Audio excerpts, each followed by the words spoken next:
Childcare centers, IPAC, and food safety inspections. Authority and legislation. So the Ministry of Education monitors and licenses the Childcare and Early Years Act. They provide licenses for childcare centers. The Ministry of Education enforces under this legislation, and unlicensed home childcare is with 5 children or less. Under the Health Promotion Protection Act, public health inspectors enforce things related to health hazards, infection prevention and control, so IPAC, and management of animals in childcare. Any childcare drinking water systems are most likely Reg 170, which is a Ministry of Environment. Any adverse water results from Reg 170 water systems will be reported to public health inspectors. If a business is home-based, we don't inspect them. Under the Ontario Public Health Standards, these apply to childcare centers. The Infection Prevention Control Protocol, Institution Facility Outbreak Management Protocol, recommendations for the management of animals in childcare settings. So what are the different types of childcare programs? There are licensed childcare centers, before and after school programs, and home-based childcare centers. Licensed childcare centers have different programs for infants, which are 0 to 18 years old, toddlers 18 to 30 months, preschoolers, which are 30 months to 6 years old, and kindergartners,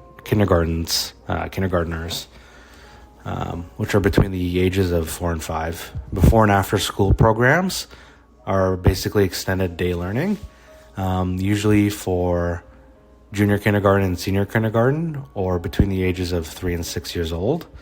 There are also school-age programs. So an example of this is PLASP back in Mississauga, which I didn't attend but was offered at my school, and it's offered to grades 1 and 8. Home-based childcare centers, they're not inspected unless the following regulations or legislation apply. So we inspect them, or they're inspected by the Ministry of Education if the Childcare Early Years Act applies to them, and Public Health inspects them if Regulation 493.17 food premises applies to them. Other than that, we can only recommend to them. So age groupings in licensed childcare centers. So for infants, this is 0 to 18 months. The max size is 10 children, and the employee to children ratio is 3 to 10 children. So 3 employees to 10 children.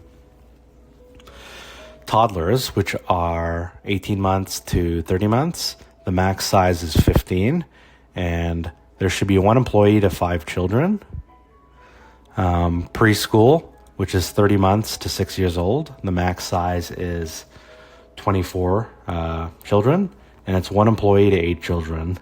Now for kindergarten, ages 4 and 5, the max size is 26, and it's 1 employee to 13 children. So home childcare. So for home childcare, licensed home childcare have a max size of 6, and there should be 1 employee to 6 children. And for unlicensed, the max amount of children they can have is 5, and it's 1 to 5 children.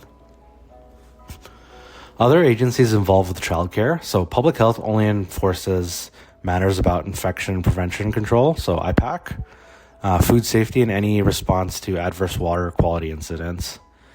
The Ministry of Education, they advise the programs and do enforcement under the Childcare Early Years Act. County of Walton outlines operating criteria. The fire inspectors would inspect anything related to the fire code. Building inspectors would inspect anything related to the building code. There's also the Ministry of Labor and then the Ministry of Environment. They inspect the drinking water systems. If there's a bad water test, though, public health is notified and we have to respond with advisories.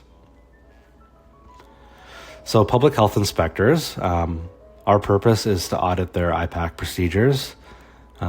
We also inspect their food services based on a risk rating. So high risk would be a full menu, a medium risk would be catered lunches and snacks, and then low risk would only offer snacks to children.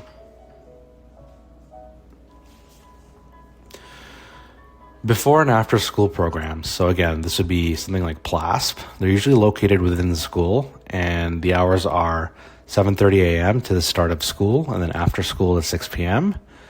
If we were to inspect these, we would start by showing our ID at the office and collecting a visitor's pass. So inspections of childcare centers. So for food safety, when we want to see if Regulation 493 applies. If it does, we do a food premises inspection. We want to ensure they are using food safe sanitizer. We want to ensure that disinfection or any use of disinfectants have a rinse step. Snacks from parents must be packed with ice, and food handlers must be on site. Food that is catered must also have temperature logs. We want to ensure that the food arrives at 60 Celsius and must be reheated. All food should come from an inspected facility. Next thing we look at is general safety. So we look for anything that's a health hazard that could injure children, and then we can enforce it if it is a health hazard. Any toys and sensory play, we want to make sure toys and sensory play are in good condition and well maintained, regularly cleaned. And then nature-based toys, so things like rocks and sticks, must be taken outside for 2 weeks at a time. So cleaning and disinfection. Some disinfectants to be used are accelerated hydrogen peroxide. Surface cleaning should be done with bleach at 100 ppm. If there's anything involving blood or vomit, bleach at 5,000 ppm must be used.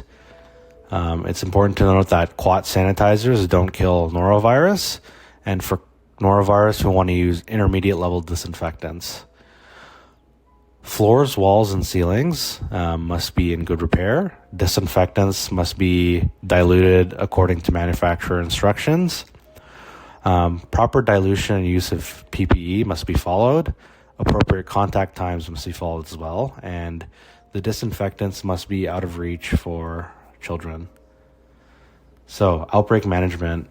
An enteric outbreak at a childcare center is 3 or more cases within 4 days.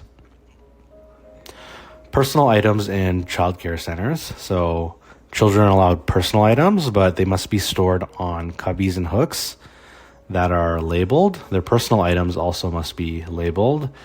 Children must have dedicated sunscreen bottles, and if toothbrushes are available, they also must be labeled along with face cloths, brushes, and diapers. Hand wash basins must be fully stocked, and water temperature must be below 49 Celsius. If it's hot water, hand washing of children must be supervised. 49 Celsius is the threshold for scalding. A separate sink must be offered for diaper changing. The temperature limit comes from the building code. We don't enforce this temperature, but we just recommend it. In washrooms, there must be no toys. Items in the washrooms must be covered and stored in containers. Children's items, the personal items, must be labeled. If there are use of potty chairs, the contents must be emptied into a toilet and must be cleaned and disinfected after each use. There also must be a supply of disposable gloves for cleaning. Diaper change stations. So a change mat must be concave or have a safety strap. The mat must be in good condition and non-absorbent. They must be cleaned and disinfected after each use, and glove use is appropriate. Hand washing sinks must be available near diaper change stations, and garbage must be lined and covered. Infant rooms. Bottles must be cleaned and sanitized after each use, and it must be a food-safe sanitizer, not disinfectant. Baby formula must not be expired, And no honey should be available. Again, the risk is infant botulism from honey. All personal items of children must be labeled. There must be a fridge for bottles, and the fridge should have a thermometer, bottles of milk, that is. Mouth toys must be immediately set aside and cleaned and disinfected after each use. Play activities. So sensory items can include water tables and sand play and textured items. Not all of them can be clean. These items should be rotated. Arts and crafts, free play, guided activity and learning centers, and water activities require water diapers. Infection control. So toys and sensory play. Toys must be clean and sanitary. Toys must be clean and disinfected or laundered. If not, the toy must be rotated out of the classroom. So sensory tables. So there should be no food with any sensory play. So food could be macaroni or beans. We don't want children putting this in their mouths. Sensory tables must be replaced. So if they use water, the water must be replaced after each use. It should be cleaned and disinfected after emptying and before refilling. So sand must be replaced bi-weekly. So crafts. Foods can be used for crafts, for example, macaroni art. Meat trays are not recommended to be used, so the styrofoam for meat. Any glue or markers must be water-based and intended for children use. Play-Doh must be replaced bi-weekly. AP stamps indicate it's certified by Art and Creative Materials Institute and has been tested for chronic and acute toxicity. Nature-based play. So again, not all items can be cleaned and disinfected. These items must be rotated every 2 weeks and used on a limited basis. So these include wooden items, books, sensory items like pine cones. Infant items must be rotated weekly as well. Toddler, preschool, school-age items must be rotated bi-weekly, so every 2 weeks. Rotation includes returning to the outdoors, discarding, or storing away for 2 weeks. And when we rotate, it shouldn't be used in another room or for a different program, and it should be documented. Risk assess items before bringing it in. Nature-based play is the move to less plastic. It's a gray area, but our health unit has fact sheets.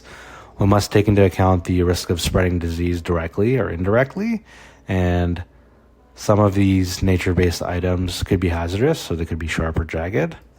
Has it been infected with insects? Is it moldy or is it rotten? So outdoor play. Outdoor play areas must be fenced, and we have to ensure that toys are not damaged and play equipment is maintained.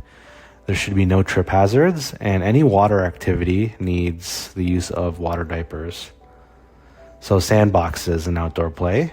If it's small enough, it should be covered, and the concern is with sharps and animal feces. Regularly rake outdoor sandboxes before use and check for hazards. Furniture and storage. Furniture must be able to be cleaned and disinfected or laundered. For example, linen covers for sofas. Baskets must be cleanable and non-porous and must have liners that cover the sides. Also must be rotated with nature-based items too. That concludes it for childcare centers, IPAC, and food safety inspections.